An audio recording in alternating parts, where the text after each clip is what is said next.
નમસ્કાર દર્શક મિત્રો, સ્વાગત છે તમારું RP press reporter YouTube channel પર। દર્શક મિત્રો, આજે આપણે સોના ચાંદીના લેટેસ્ટ સમાચાર વિશે વાત કરવાના છીએ।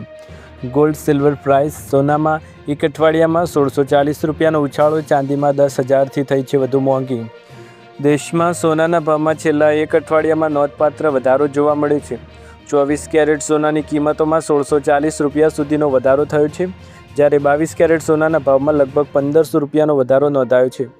અમદાવાદમાં આજે 22 કેરેટ સોનાનો ભાવ 1,39,700 રૂપિયા પ્રતિ 10 ગ્રામ છે, જ્યાં 24 કેરેટ સોનાનો ભાવ 1,52,400 રૂપિયા પ્રતિ 10 ગ્રામ જોવા મળ્યો છે। દિલ્હીમાં 24 કેરેટ સોનાનો ભાવ 1,52,500 રૂપિયા પ્રતિ 10 ગ્રામ છે। મુંબઈ અને કલકત્તામાં 24 કેરેટ સોનાનો ભાવ 1,52,350 રૂપિયા પ્રતિ 10 ગ્રામ છે। મુંબઈ અને કલકત્તામાં 22 કેરેટ સોનાનો ભાવ 10 ગ્રામ દીઠ 1,39,650 રૂપિયા છે, જ્યારે 24 કેરેટ સોનાનો ભાવ 10 ગ્રામ દીઠ 1,52,350 રૂપિયા છે। બીજી કિંમતી ધાતુઓ ચાંદીનો ભાવ પણ સાપ્તાહિક ધોરણે વધ્યો છે। ચાંદી 10,000 રૂપિયા સુધી મોંઘી થઈ છે। 10 મેની સવારે ચાંદીનો ભાવ પ્રતિ કિલોગ્રામ 2,75,000 રૂપિયા હતો। શુક્રવાર 8 મેના રોજ દિલ્હી બુલિયન બજારમાં ચાંદીનો ભાવ 2,61,300 રૂપિયા પ્રતિ કિલોગ્રામ પર હતો। આ વર્ષે જાન્યુઆરી મહિનામાં દેશમાં ચાંદીનો ભાવ 4 લાખ રૂપિયા પ્રતિ કિલોને આંકને પાર કરી ગયો હતો। દેશમાં સોના અને ચાંદીના ભાવ પર સ્થાનિક પરિબળો ઉપરાંત વૈશ્વિક બજારની પરિસ્થિતિઓ પણ સીધો પ્રભાવ પાડે છે। સોનામાં રોકાણનો સુવર્ણ મોકો: ડીએસપી ગોલ્ડ ઇટીએફમાં 15% ડિસ્કાઉન્ટ સાથે માત્ર 100 રૂપિયાથી ડેઇલી એસઆઈપી શરૂ। વૈશ્વિક આર્થિક અનિશ્ચિતતા અને સુરક્ષિત રોકાણ તરફ લોકોનો ઝુકાવ વધતા ગોલ્ડ ઇટીએફ ફરી ચર્ચામાં આવ્યા છે। ગોલ્ડ ઇટીએફમાં રોકાણ કરવાથી ફિઝિકલ સોનાની ખરીદી, સેફ્ટી અને મેકિંગ ચાર્જ જેવી સમસ્યાઓથી મુક્તિ મળે છે। સોનામાં રોકાણ કરવા ઈચ્છુક રોકાણકારો માટે મોટી તક સામે આવી છે। DSP gold ETF FOF direct growth હાલમાં લગભગ 15% સુધી સસ્તું જોવા મળી રહ્યું છે, જેના કારણે નાના રોકાણકારોમાં ભારે રસ જોવા મળી રહ્યો છે। ખાસ વાત એ છે કે ડીએસપી દ્વારા હવે માત્ર 100 રૂપિયાથી ડેઇલી એસઆઈપી શરૂ કરવાની સુવિધા આપવામાં આવી રહી છે, જેથી સામાન્ય લોકો પણ ધીમે ધીમે સોનામાં રોકાણ કરી શકશે। છેલ્લા 6 મહિનામાં ડીએસપી ગોલ્ડ ઇટીએફે લગભગ 24.67% રિટર્ન આપ્યું હોવાનું જણાવવામાં આવે છે। વૈશ્વિક આર્થિક અનિશ્ચિતતા અને સુરક્ષિત રોકાણ તરફ લોકોનો ઝુકાવ વધતા ગોલ્ડ ઇટીએફ ફરી ચર્ચામાં આવ્યા છે। ગોલ્ડ ઇટીએફમાં રોકાણ કરવાથી ફિઝિકલ સોનાની ખરીદી, સેફ્ટી અને મેકિંગ ચાર્જ જેવી સમસ્યાઓથી મુક્તિ મળી રહે છે। નિષ્ણાતોનું માનવું છે કે લાંબા ગાળાના રોકાણ માટે ગોલ્ડ ઇટીએફ એક સારો વિકલ્પ બની શકે છે। ખાસ કરીને એસઆઈપી દ્વારા નિયમિત રોકાણ કરવાથી બજારના ઉતાર ચઢાવ અસરકારક રીતે સામનો કરી શકાય છે। જો કે રોકાણ કરતાં પહેલાં જોખમ અને પોતાના નાણાકીય લક્ષ્યને ધ્યાનમાં લેવું જરૂરી છે। ત્યારબાદ મહત્વના સમાચાર વિશે વાત કરીએ તો ગોલ્ડ ઇન્વેસ્ટમેન્ટ: સોનામાં ફરી તેજી આવશે। વર્લ્ડ ગોલ્ડ કાઉન્સિલ્સનો રિપોર્ટ મહિનાઓના ડેટા આપી રહ્યા છે મોટા સંકેત। માર્ચ 2026ની ભારે વેચવાલી બાદ વર્લ્ડ ગોલ્ડ કાઉન્સિલના ડેટા મુજબ એપ્રિલ 2026માં નોર્થ અમેરિકા, યુરોપ અને એશિયા ત્રણેય ઝોનમાં ગોલ્ડ ઇટીએફ ઇનફ્લો ફરી શરૂ થયું છે। ભારત ચીનની ખરીદી અને સેન્ટ્રલ બેન્કોની 215 ટનની Q1 ખરીદી સોના પરી ઉછાળા માટે સ્પષ્ટ સંકેતો આપી રહી છે। આવો જાણીએ મહત્વના સમાચાર। માર્ચ 2026માં ભારે વેચવાલી પાછળનું કારણ શું હતું? માર્ચ મહિનામાં નોર્થ અમેરિકા, ખાસ કરીને અમેરિકા, કેનેડા અને મેક્સિકો તરફથી ગોલ્ડ ઇટીએફમાં રેકોર્ડ વેચવાલી થઈ છે। વર્લ્ડ ગોલ્ડ કાઉન્સિલના ડેટા અનુસાર $13 અબજ આઉટફ્લો નોંધાયો છે, જે ઇતિહાસમાં કોઈ એક મહિનાનો સૌથી મોટી વેચવાલી છે।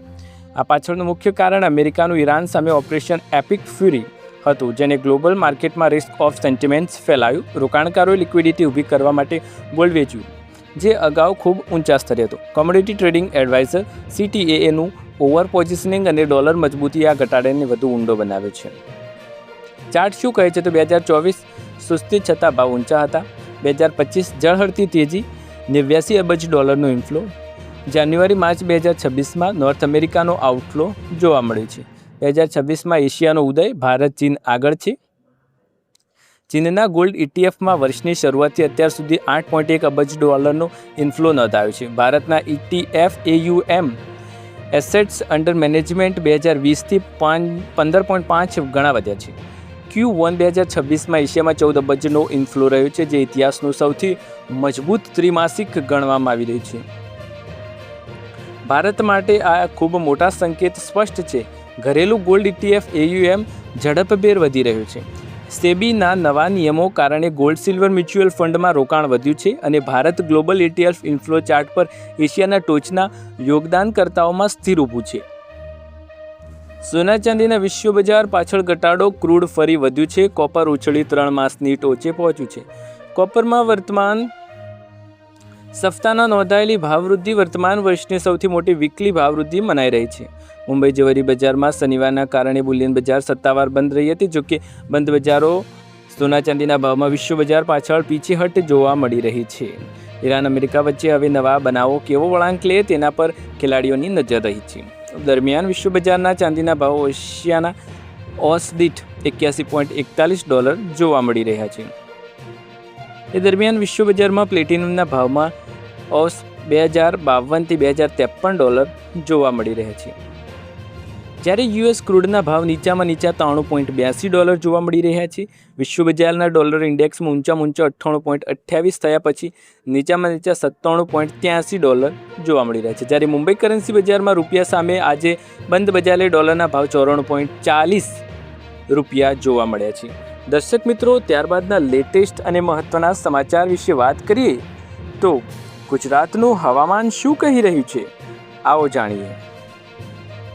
હવામાન અપડેટ. અંગ દજાડતી ગરમી વચ્ચે મોટા સમાચાર. આ તારીખથી ચોમાસાનું આગમન થશે. મે મહિનાની કાળઝાળ ગરમીમાં ભારતીયો માટે રાહતના સમાચાર છે. હવામાન વિભાગ મુજબ ચોમાસું આ વખતે સમયસર બેસવાનું છે. ચોમાસું દર વખતની જેમ 1 જૂને કેરળના તટે એન્ટ્રી થઈ શકે છે. મે મહિનાની કાળઝાળ ગરમીના ભારતીયો માટે રાહતના સમાચાર સામે આવ્યા છે. તાજેતરમાં જ ઓસ્ટ્રેલિયાના હવામાન ખાતાએ જાહેરાત કરી કે અહીંની વેટ સિઝન એટલે કે વરસાદની સિઝન પૂરી થઈ ગઈ છે. હવે મનમાં પ્રશ્ન ઉઠે છે કે ઓસ્ટ્રેલિયામાં વરસાદ રોકાય તેનો ભારત સાથે શું સંબંધ? વાસ્તવમાં ભૂમધ્ય રેખાની પાસે વાદળો અને વરસાદનો અદૃશ્ય પટ્ટો હોય છે. આ વાદળો અને વરસાદનો અદૃશ્ય પટ્ટો દર વર્ષે જરા પણ ચૂક્યા વગર ઉત્તરી ગોળાર્ધમાં ગરમી આવતા ઉત્તર તરફ અને દક્ષિણ ગોળાર્ધમાં ગરમી આવતા દક્ષિણ તરફ ખસે છે. હવે ઓસ્ટ્રેલિયામાં જ્યારે વરસાદની સિઝન ખતમ થાય ત્યારે આ પટ્ટીઓમાંથી મજબૂતાઈથી ઉત્તર તરફ આવવાનું શરૂ થાય છે. હવામાન વિભાગના જણાવ્યા મુજબ ચોમાસાનો આ અદૃશ્ય પટ્ટો હવે માલદીવને પાર કરી શ્રીલંકા અને અંદામાન નિકોબાર તરફ આગળ વધી રહ્યો છે. આગામી 10 થી 15 દિવસમાં એટલે કે 20 થી 25 તારીખ વચ્ચે અંદામાન નિકોબાર પહોંચી શકે છે. તેથી જો હવામાન વિભાગ અનુસાર રહ્યું 1 જૂનના રોજ કેરળમાં વરસાદ પડી જશે. ઉત્તર પશ્ચિમ અને પૂર્વ ભારતમાં હાલમાં ક્યારેક કાળઝાળ ગરમી અને ક્યારેક અચાનક આંધીની સાથે વરસાદ થતાં કરા પડે છે અને હિમવર્ષા થાય છે. હવામાન નિષ્ણાતોનું કહેવું કે આ સિઝનલ ટ્રાન્ઝિશન છે. હવામાન મુજબ આગામી 7 દિવસમાં તમિલનાડુ, પોંડિચેરી અને કેરળમાં વરસાદ પડવાની સંભાવના છે. આથી વાતમાં મુખ્ય સંકેત છે કે ચોમાસું તેના સમય અનુસાર જ આગળ વધી રહ્યું છે. ગુજરાતમાં ઉનાળાએ હવે આક્રમક સ્વરૂપ ધારણ કર્યું છે. હવામાન વિભાગે રાજ્યમાં આગામી 6 દિવસ સુધી હીટવેવની આગાહી વ્યક્ત કરી છે. ખાસ કરીને અમદાવાદ સહિત અનેક શહેરોમાં લોકો અંગ દજાડતી ગરમીનો અનુભવ કરશે. તાપમાન આગામી દિવસોમાં 2 થી 3 ડિગ્રી સુધી વધારો થવાની શક્યતા વ્યક્ત કરવામાં આવી છે. હવામાન વિભાગ મુજબ આવતીકાલથી અમદાવાદ સતત 6 દિવસ માટે ઓરેન્જ એલર્ટ જાહેર કરવામાં આવ્યું છે. બપોરના સમયે ગરમ પવનો અને તીવ્ર તાપમાનને કારણે લોકો માટે બહાર નીકળવું મુશ્કેલ બની જશે. અમદાવાદ ઉપરાંત ઉત્તર ગુજરાત, સૌરાષ્ટ્ર અને કચ્છના વિસ્તારોમાં પણ ભારે ગરમીની અસર જોવા મળી રહી છે. થાક જેવી સમસ્યાઓ વધવાની શક્યતાઓ છે. નિષ્ણાતોના જણાવ્યા અનુસાર દિવસ દરમિયાન તાપમાન 44 ડિગ્રીની આસપાસ પહોંચી શકે છે. ગરમીના કારણે હીટ સ્ટ્રોક, ડિહાઇડ્રેશન અને થાક જેવી સમસ્યાઓ વધવાની શક્યતા છે. ખાસ કરીને વૃદ્ધો, બાળકો અને બીમાર લોકો માટે સાવચેતી રાખવાની જરૂર છે. સીધા તડકાથી બચવા અપીલ કરવામાં આવી છે. હવામાન વિભાગે લોકોને બપોરે 12 થી 4 વાગ્યા દરમિયાન શક્ય હોય ત્યાં સુધી જ ઘરની બહાર ન નીકળવાની સલાહ આપવામાં આવી છે. પૂરતું પાણી પીવું, હળવા કપડાં પહેરવા અને સીધા તડકાથી બચવા અપીલ કરવામાં આવી છે.